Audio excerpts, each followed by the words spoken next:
Hello everyone, कैसे हैं आप सभी लोग। तो आज हम लोग शुरू करने वाले हैं नया टॉपिक जिसका नाम है इंडाइसेस। इंडाइसेस का मतलब होता है पावर या फिर एक्सपोनेंट्स। ठीक है, इसके दो तरीके के नाम है, मतलब सबका एक ही है। ठीक है, तो आज हम लोग इंडाइसेस सीखेंगे। तो स्वागत है आप सभी का मेरे यूट्यूब चैनल पे स्टडी एंड ग्रो। मेरा नाम है अलीम खान। तो पहले देखते हैं इंडाइसेस का डेफिनेशन क्या होता है। Indices are also called as power और एक्सपोनेंट्स, जो कि मैंने पहले बताया। इंडाइसेस का जनरल फॉर्म क्या होता है, a रेज़ टू n। ठीक है, या बहुत लोग ए की पावर भी बोलते हैं। ठीक है, तो ये जो ए होता है इसको हम लोग क्या बोलते हैं, बेस बोलते हैं। और जो रेस में एन है या पावर ऑफ एन, इसको हम लोग पावर भी बोलते हैं और एक्सपोनेंट भी बोल सकते हैं। ठीक है, फॉर एग्जांपल 2 की पावर 3 है। ठीक है, तो ये जो 2 है ये यहाँ पर क्या है, बेस है। ठीक है, और ये जो 3 है ये क्या है, हमारा पावर है। ठीक है, तो इसका मतलब क्या हो गया कि ये पावर क्या रिप्रेजेंट कर रही है कि बेस जो है 2 वो कितनी बार मल्टीप्लाई होगा खुद से। तो यहाँ पर पावर कितनी है, 3। ठीक है, और बेस क्या है, 2।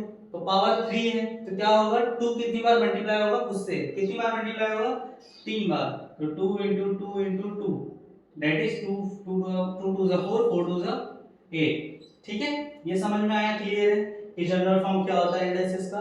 ठीक है, इसका स्क्रीनशॉट ले लीजिए, ले लिया। अब इसके आगे हम लोग सीखेंगे इंडाइसेस के कुछ रूल्स। उन्हीं रूल्स के ऊपर हम लोग कुछ क्वेश्चंस को सॉल्व करेंगे। ठीक है, तो चलिए देखते हैं इंडाइसेस के रूल्स को। चलिए देखते हैं पहला रूल इंडाइसेस का। तो पहला रूल क्या है, multiplication rule. a raise to m multiply by a raise to n क्या होता है, a raise to m plus n।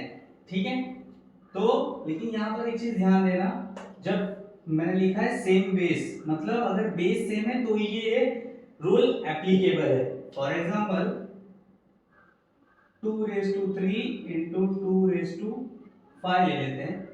तो यहाँ पर बेस सेम है, मतलब यहाँ दोनों तरफ 2 है। ठीक है, पावर से नहीं मतलब हमें, बेस सेम है। हाँ, तो ये रूल एप्लीकेबल है, तो 2 लिखेंगे। बेस क्या लिखा है, m प्लस n, मतलब 3 प्लस 5। तो आंसर कितना हो जाएगा, 8। ठीक है, ये रूल तभी वैलिड है अगर आप ऐसा लिखेंगे 2 की पावर 3 इंटू 5 की पावर 2। तो ये रूल एप्लीकेबल है क्या, नहीं है। क्यों, यहां पर बेस और यहां का बेस अलग अलग है। ये रूल किसके लिए है, अगर दोनों बेस सेम है तो ही हम उनके पावर्स को ऐड कर सकते हैं, अगर अलग अलग है तो नहीं कर सकते। इनको कैसे करना पड़ेगा, 2 की पावर 3 क्या हो जाएगी, 8 मल्टीप्लाई 5 का स्क्वायर 25। हाँ कि ना, 8 5 जा 40, और 8 2 जा 16 और 4 20, है ना, यही कर सकते हैं। तो इंडाइसिस का बेसिकली जो रूल्स है मल्टीप्लिकेशन का या और भी रूल्स पकड़ लीजिए, अगर बेस सेम है तो ही आप उनको ऐड अप करके लिख सकते हैं। अदर देन आप अगर बेस अलग अलग है तो आप वो रूल एप्लीकेबल नहीं कर सकते। अगर इसको भी आप सॉल्व करेंगे ना तो वही आएगा 2 की पावर 3 इंटू 2 की पावर 5। 2 की पावर 3 कितनी होती है, 8 इंटू 2 की पावर 5 कितनी होती है, ये 8 आया था, 8 में और 4 तो 8 4 जा 32, 8 2 जा 16, 1 कैरी, 8 3 जा 24 प्लस 2 5 6। ठीक है, ओ सॉरी, यहाँ पर 2 की पावर 8 थी। ठीक है, ये आ गया। अब 2 की पावर 8 क्या होती है, अगर आप करोगे तो 2 into two into two into two, ये हो गया 2 4 2 4 6 और ये 8। हाँ कि ना, ठीक है, 2 2 जा 4, 2 2 जा 4, 2 2 जा 4, 2 2 जा 4, है ना। ठीक है, 4 4 जा 16, 4 4 जा 16, 16 का स्क्वायर क्या होता है, 256 होता है। देखिए ये आंसर सेम ही है। बेसिकली आप ऐसे भी सॉल्व करोगे तो भी आपका आंसर आएगा, लेकिन टाइम बचाने के लिए हम लोगों ने क्या किया, इंडाइसेस के रूल्स को बनाया है, ताकि हम लोग जो है उनके बेसिस अगर सेम है तो उनको पावर्स को ऐड अप करके लिख सकते हैं। ठीक है, पावर्स अगर अलग, बेस अलग अलग है तो आप इंडाइसेस का ये रूल अप्लाई नहीं कर सकते।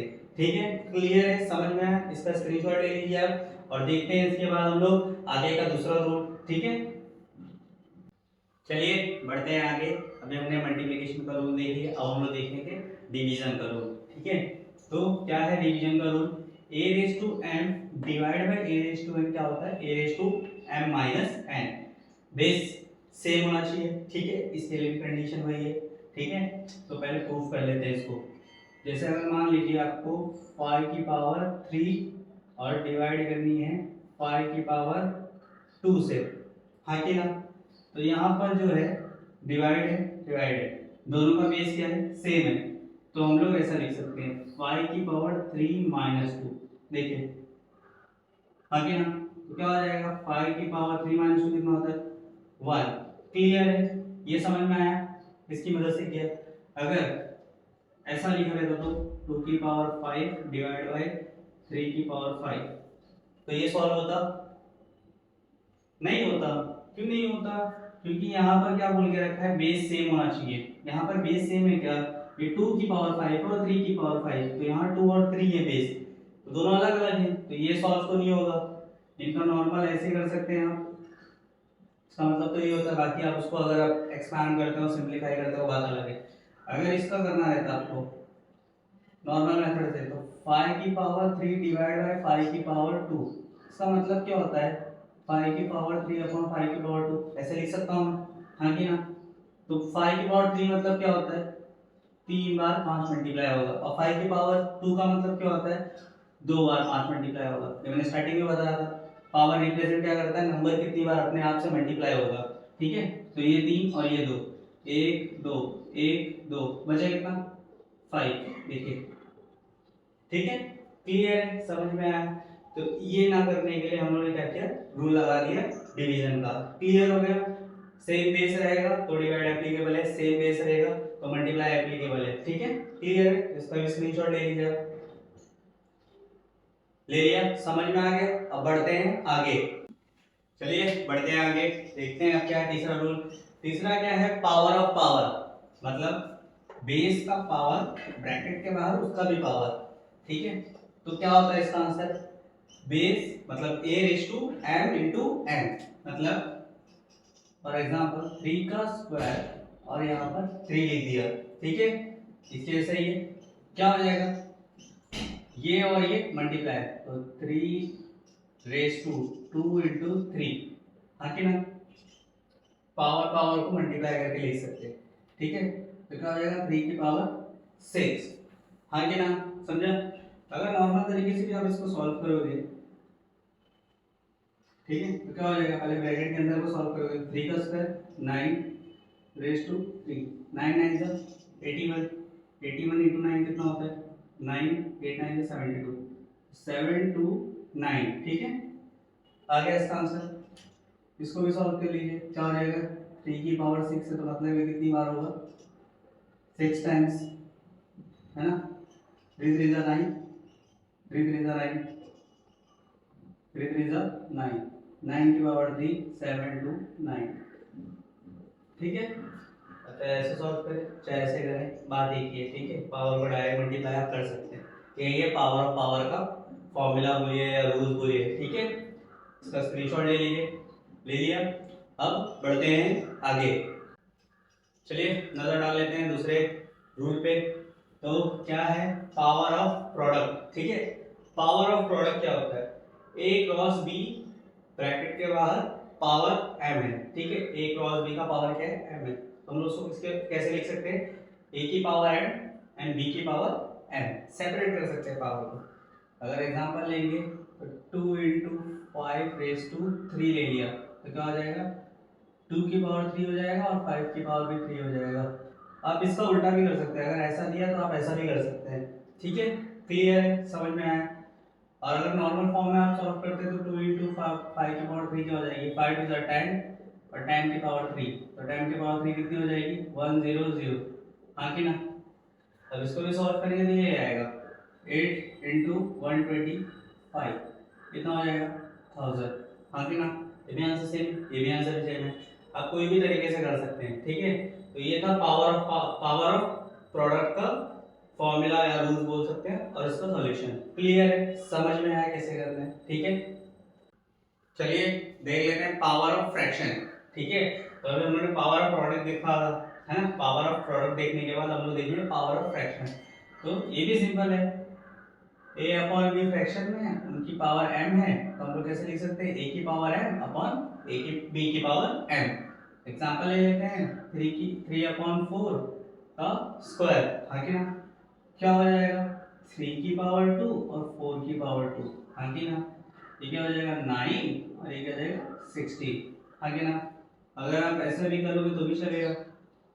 3 की पावर 2 का मतलब क्या होता है 3 की पावर 2 मल्टीप्लाई बाय 3 की पावर 2, आगे ना 3 3 9 4 4 16, ठीक है।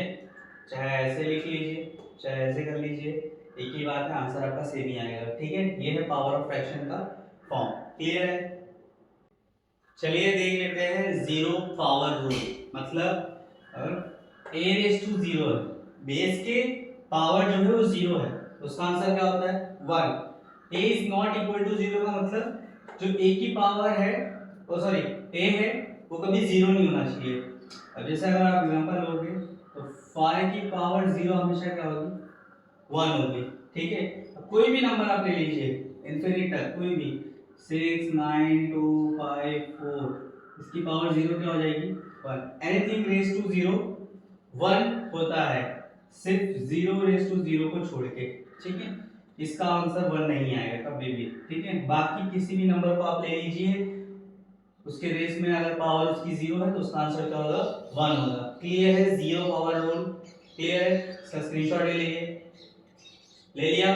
चलिए बढ़ते हैं आगे, चलिए देख लेते हैं नेगेटिव पावर रूल को, ठीक है। तो क्या होता है negative power rule, a raise to minus one रहेगा, क्या होता है 1 अपॉन a, इसका आप उल्टा भी कर सकते हैं, ये भी सेम ही है, a raise to minus n दी है, यहाँ 1 था, 1 के अलावा और कोई नंबर भी हो सकता है 2 3 4 5, ठीक है, और वो नेगेटिव में, तो आप उसको 1 अपॉन a लिखेंगे ब्रैकेट डाल के और उसकी पावर n हो जाएगी, ठीक है।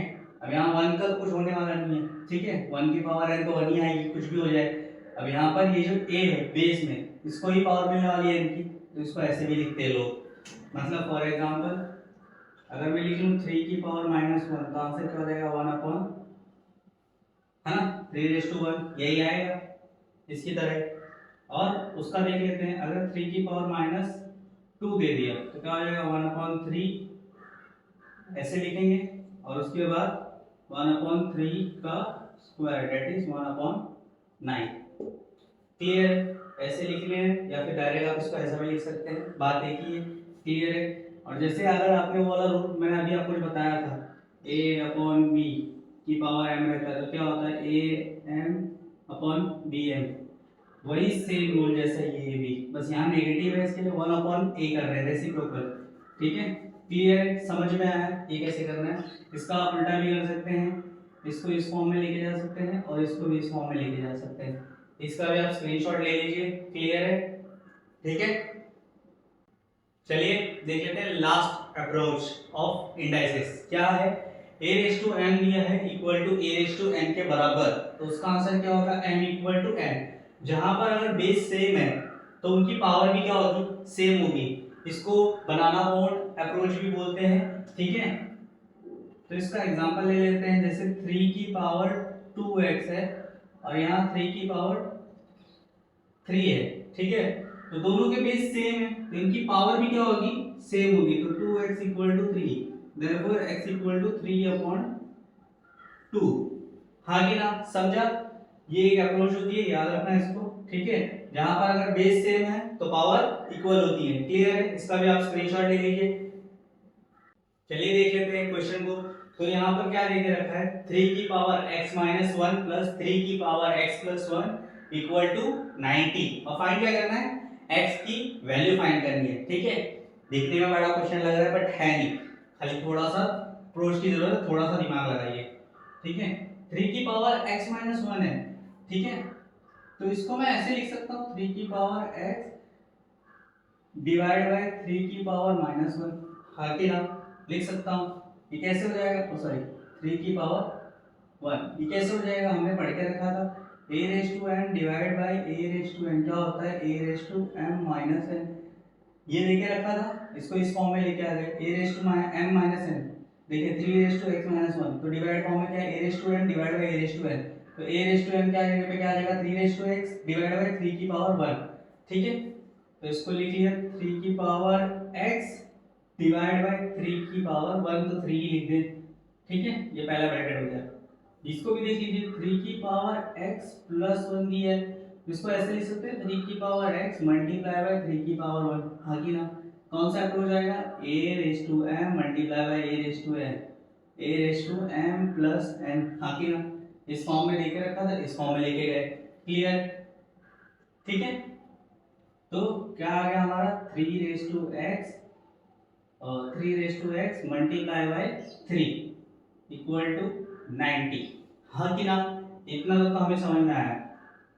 3 रेज टू x डिवाइड है तो ऐसा भी लिख सकते हैं, हाँ कि ना। फिर plus 3 raise to x into 3 equal to 90, ठीक है। इतना तो समझ में आया। अब दोनों में 3 रेज टू x कॉमन है, बाहर ले लेंगे तो अंदर क्या बचेगा 1/3 प्लस 3 इक्वल टू 90, क्लियर। अब 3 रेज टू x ये क्या हो जाएगा, 3 3 जा 9 और अपॉन 3 इक्वल टू 90, है ना। फिर 3 रेज टू x क्या हो जाएगा 10/3 इक्वल टू 90, हाँ कि ना। इतना समझ में आया। अब इसके आगे हम लोग क्या कर सकते हैं, therefore sorry equal to 3 raise to x as it is, इसको उधर भेज देते हैं तो क्या हो जाएगा 90 मल्टीप्लाई बाय 3 डिवाइड बाय 10, ये डिवाइड में था, इधर गया तो मल्टीप्लाई, ये मल्टीप्लाई में था, नीचे आया तो डिवाइड में।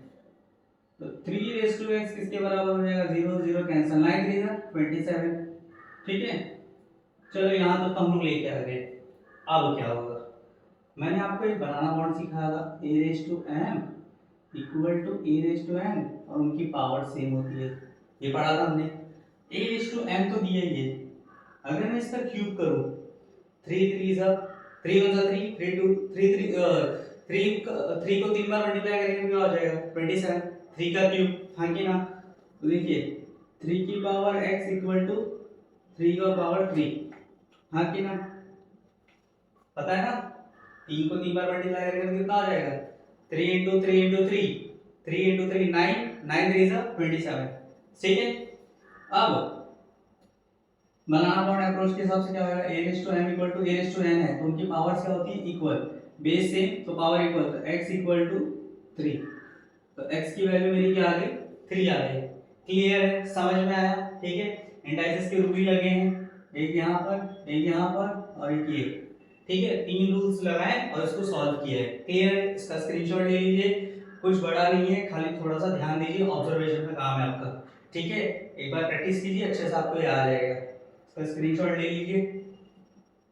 चलिए करते हैं अगला क्वेश्चन, क्या देखिए रखा है 2 raise to 2x equal to 16 raise to 22, ठीक है। तो इसको देख के आपको क्या लगता है यहाँ पर क्या होना चाहिए, यहाँ 16 देके रखा है और यहाँ 2 देके रखा है, अगर मैं बेस को इक्वल कर लूं तो इनकी पावर्स इक्वल हो सकती हैं, बनाना बॉन्ड अप्रोच, हाँ कि ना। तो 16 को 2 बनाने के लिए हम लोग क्या कर सकते हैं, 16 कैसे बनेगा, 2 के टेबल में 16 तो आता है, 2 8 जा तो मतलब 2 इंटू 2 इंटू 2 इंटू 2, ये कितना हो गया 4 4, है ना। तो 2 2 जा 4 2 2 जा 4, तो 4 4 जा 16, ये समझ में आया, ठीक है। तो 2 रेज टू अगर मैं 4 लिखूं तो 16 बनेगा, बन जाएगा। तो 2 रेज टू यहाँ तो सेम ही रहेगा क्वेश्चन, यहाँ क्या हो जाएगा 2 रेज टू 4, है ना, और ये 32 सॉरी 22, हाँ कि ना। 16 को ऐसे भी लिख सकते हैं ना 2 रेज टू 4, मतलब तो वही है 2 2 जा 4 4 2 जा 8 8 2 जा 16, आंसर ये है हमारा। अब देखो बेस सेम हो गए दोनों, हाँ कि ना, बेस सेम हो गए तो मैं ऐसे लिख सकता हूँ 2x 4 into 22, हाँ कि ना। अब ये 2 इधर चला गया तो क्या हो जाएगा डिवाइड, यहाँ मल्टीप्लाई होता तो यहाँ डिवाइड में चला गया, चाहे इसको काट लो चाहे इसको काट लो, तो 2 1 जा 2 और 2 1 जा 2 1 जा, क्या बच गया x इक्वल टू 4 इंटू 11, तो x कितना हो गया 44, ठीक है। ये फाइंड करना था हमें, x की वैल्यू ही फाइंड करनी थी, ठीक है। क्वेश्चन में क्लियर है, समझ में आया, ठीक है। चलिए देख लेते हैं प्रैक्टिस क्वेश्चंस को। तो ये है कुछ प्रैक्टिस क्वेश्चन जो आपको सॉल्व करने हैं और इसका आंसर मुझे कमेंट सेक्शन में देना है, इसका आप स्क्रीनशॉट ले लीजिए, ले लिया। तो आज जो कुछ भी हमने इंडाइसेस में सीखा, अगर वो आपको अच्छा लगा होगा तो वीडियो को लाइक कीजिए, चैनल को सब्सक्राइब कीजिए, प्रैक्टिस कीजिए। मिलते हैं अगले वीडियो में। Thank you.